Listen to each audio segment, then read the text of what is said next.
बेकार का पश्चाताप उसे कहते हैं जब इंसान सोचता है कि जो हुआ वो नहीं होना चाहिए था। कोई तरकीब लगा ली होती, या फिर कोई उपाय सूझ गया होता, किसी से थोड़ी सलाह ले ली होती, या फिर खुद की ही सूझबूझ इस्तेमाल की होती, तो आज ये गलती नहीं होती। इस तरह पश्चाताप करने का कोई लाभ भी नहीं है, क्योंकि आप अतीत को बदलने का प्रयास कर रहे हैं। लाख कोशिश करेंगे तब भी अपने अतीत को आप बदल नहीं पाएंगे। इसीलिए इस तरह के पश्चाताप केवल चिंता पैदा करते हैं, लेकिन यही पश्चाताप बड़े काम के सिद्ध हो सकते हैं अगर मनुष्य इनसे सीख लेकर खुद को बदलने का प्रयास करे। क्योंकि आप अतीत नहीं हो, आप अभी पूरी तरह से हुए नहीं हो रहे हो। तुम आने वाले भविष्य हो, इसीलिए तुम खुद को बदल सकते हो। और अगर अतीत की गलतियों से सीख लेकर खुद को बदलने का तुम प्रयास करते हो, तो सही मायनों में वही पश्चाताप काम का होता है। आज की इस कहानी के माध्यम से मैं आपको कुछ ऐसे तरीके बताने वाला हूं जिनसे आप अपने अतीत की गलतियों को भुलाकर आप अपने आप को एक नया इंसान बना सकते हैं।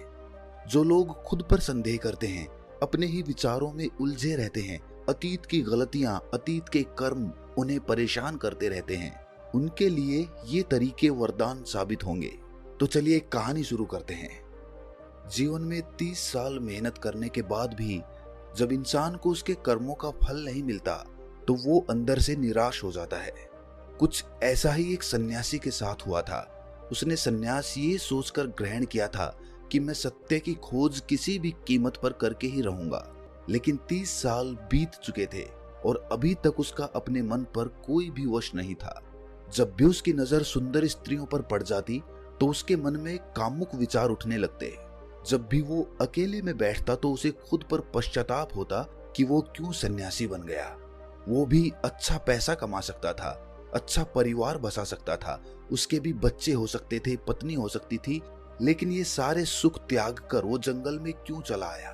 और इसी तरह के विचारों से वो बहुत ज्यादा नकारात्मक हो गया था। छोटी छोटी बातों पर गुस्सा आ जाना, किसी कामयाब आदमी को देखकर अंदर जलन पैदा होना, और इसी तरह के नाना प्रकार के विचार उसे परेशान करते रहते थे।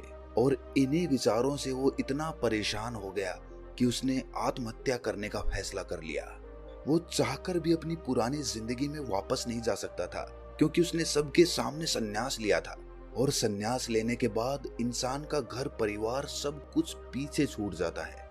वो एक पहाड़ी के ऊपर खड़ा हुआ था और नीचे देखते हुए उसके मन में अभी भी वही विचार चल रहे थे कि अगर मैंने अपने जीवन में सही फैसले लिए होते, तो आज मुझे आत्महत्या करने की जरूरत ना पड़ती।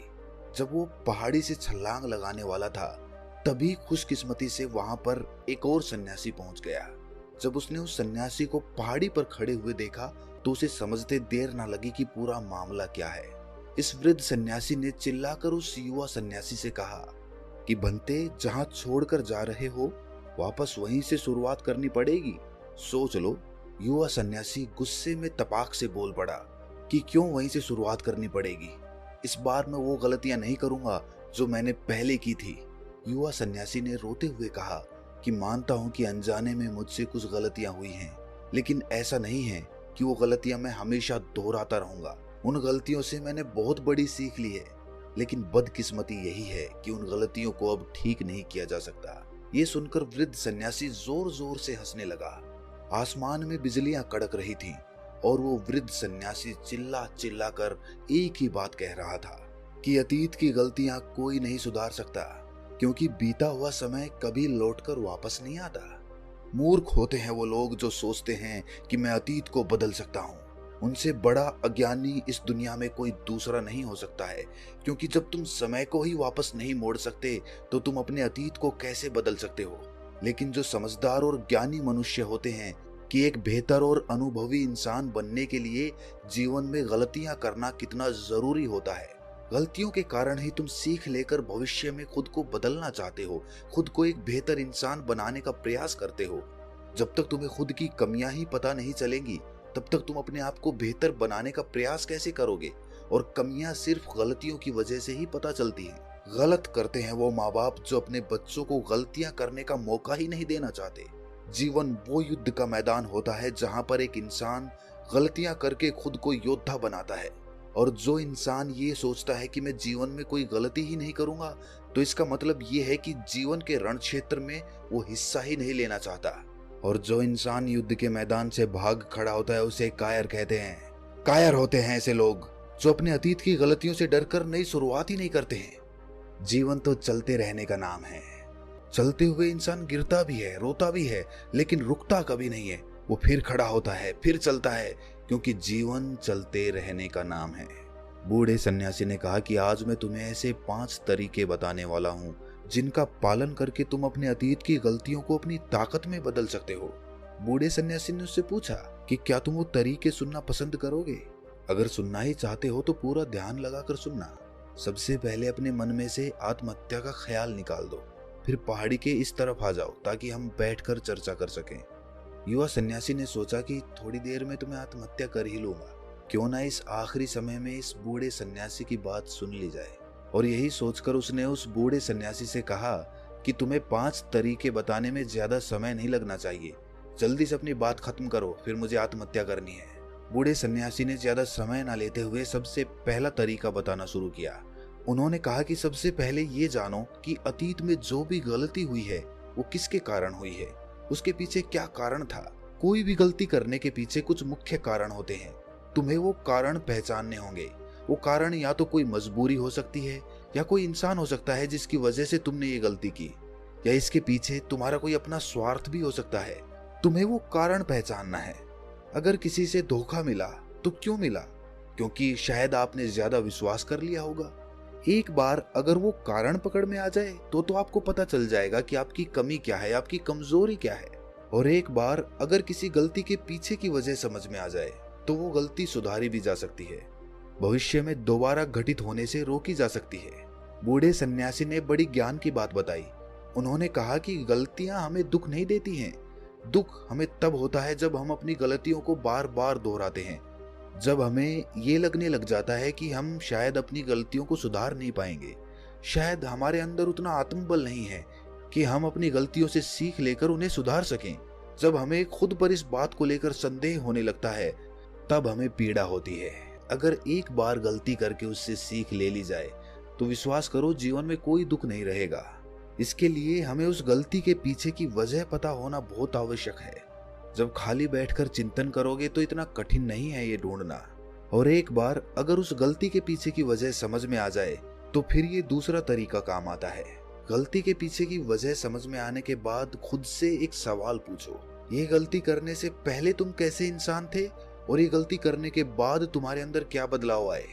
क्या तुमने अपनी गलती से सीख ली तो क्या सीख ली, और अपने बारे में नया क्या जाना? बूढ़े सन्यासी ने कहा कि ऐसे सवाल खुद से पूछने के बाद तुम पाओगे कि तुम्हारे जीवन में कुछ नए अनुभव जुड़ गए हैं। ये अनुभव जीवन में आगे बढ़ने के लिए, विकास करने के लिए बहुत आवश्यक होते हैं। कुछ लोगों को धोखा मिलता है तो उन्हें लगता है कि उनकी इसमें क्या गलती थी, उन्हें धोखा क्यों मिला। लेकिन आपको धोखा आपकी संवेदनशीलता के कारण ही मिलता है। आप ज्यादा संवेदनशील हैं, दूसरों की भावनाओं को ज्यादा समझते हैं, इसीलिए उन पर विश्वास कर लेते हैं और आपको धोखा मिलता है। तो इसमें आपकी संवेदनशीलता ही आपके धोखे का कारण बनती है, और यही आपकी गलती है। और अब आपको अपनी गलती की वजह भी पता चल गई है, तो ये वजह समझ में आने के बाद आपको अपने बारे में नया जानने को मिला कि आप ज्यादा संवेदनशील हैं, इसीलिए आपको धोखे मिलते हैं। अगर एक बार आपने अपने बारे में निरीक्षण करना शुरू कर दिया तो आपको अपने बारे में बहुत सी अद्भुत बातें भी पता चलती जाएंगी। आप खुद आश्चर्यचकित हो जाएंगे कि आप अपने आप को कितना जानने लगे हैं। इसीलिए खुद का निरीक्षण करना बहुत आवश्यक होता है। और तीसरे तरीके से हम खुद से संकल्प करते हैं, दृढ़ संकल्प लेते हैं कि हम भविष्य में कभी भी ये गलती नहीं दोहराएंगे। कोई नई गलती कर लेंगे, कोई नई सीख मिलेगी, लेकिन ये गलती दोबारा कभी नहीं दोहराएंगे। बूढ़े सन्यासी ने बताया कि 3 तरह के लोग होते हैं। एक वो जो दूसरों की गलतियों से सीखते हैं, दूसरे वो जो खुद गलती करते हैं तब सीखते हैं, और तीसरे वो जो गलतियां करते रहते हैं लेकिन कभी सीख नहीं लेते। नदी का मतलब तभी निकलता है जब वो अलग अलग जगह से होकर गुजरती है। अगर वो एक जगह पर ठहर जाएगी तो वो कभी नदी नहीं कहलाएगी। इसी प्रकार जीवन भी नई गलतियां करने के लिए बना है। इसीलिए जो गलती तुमने एक बार कर दी तो उसके बाद खुद से दृढ़ संकल्प ले लो कि कोई नई गलती होगी तो ठीक, वरना ये गलती जीवन में कभी नहीं दोहराऊंगा। तभी आप जीवन के प्रति बुद्धिमान हो सकते हैं, बुद्धिमानी से भरा जीवन जी सकते हैं, वरना तो एक जानवर के जीवन में और तुम्हारे जीवन में कोई फर्क नहीं रहेगा।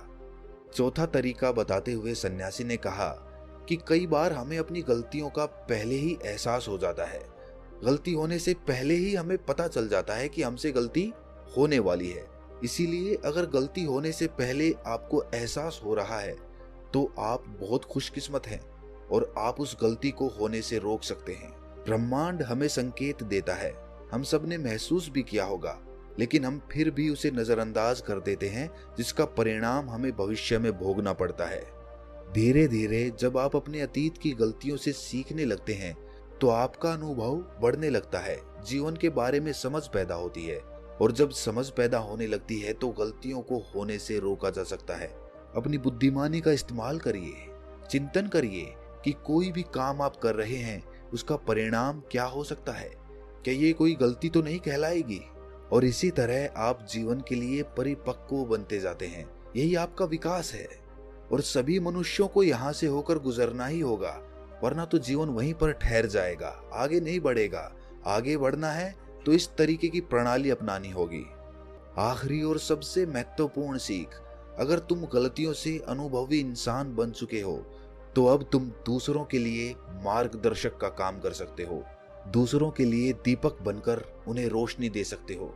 आखिरकार हम वैसे ही बन जाते हैं जैसा हम सोचते हैं, और जब आप दूसरों की सहायता करने की सोचते हैं तो आप खुद एक बेहतर इंसान बनते चले जाते हैं। फिर प्रकृति आपकी सहायता करती है, ब्रह्मांड आपको रास्ता दिखाता है, और आप जब मानव जाति का कल्याण करने के कार्य में लग जाते हैं तब वो शास्त्रों में सबसे श्रेष्ठ कार्य माना जाता है। इससे श्रेष्ठ कार्य कोई हो नहीं सकता है। जो मनुष्य समस्त जीव जंतुओं और मानव जाति के कल्याण के बारे में सोचते हैं, ऐसे लोग परमात्मा तुल्य हो जाते हैं। उनके मन में करुणा और प्रेम उत्पन्न होने लगता है, और परमात्मा करुणा और प्रेम का ही दूसरा नाम है। ये प्रवचन सुनकर वो युवा सन्यासी उस बूढ़े सन्यासी के चरणों में नतमस्तक हो गया। ऐसे निर्मल और जीवन को सार्थक बना देने वाले ज्ञान को पाकर उसकी आंखों से धन्यवाद के फलस्वरूप आंसू बहने लगे थे। अगर आपको भी आज का ज्ञान महत्वपूर्ण और कुछ अद्भुत लगा तो धन्यवाद फलस्वरूप आप भी इस चैनल को सब्सक्राइब करके नोटिफिकेशन बेल को जरूर प्रेस कर देना। तो मिलते हैं अगली कहानी में, तब तक के लिए अपना ख्याल रखें।